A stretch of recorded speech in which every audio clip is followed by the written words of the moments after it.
अरे मी old school ती Gen Z ती सिटी वाली आणि मी देसी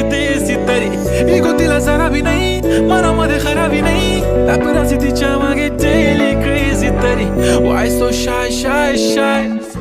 सुंदरी तुझं नाव काय आहे तुझं गाव काय आहे ग अरे सुंदरी तुझं नाव काय आहे तुझं गाव काय आहे ग अरे सुंदरी तुझं नाव काय आहे तुझं गाव काय आहे ग ती ओजी एकदम फाईन आहे आणि थोडीशी डिवाइन आहे कशी लाजते बघून आयना आणि चेहऱ्यावरती शाईन आहे खानदानी ग्रॅटिट्यूड ॲटिट्यूड पुरा एशियाना चौथं किलं स्टाईल किलं मूड तिच्या समोर फिक्का गोल्ड आहे बोलायला पक्की बोल्ड आहे खरंच खूपच सुंदर आहे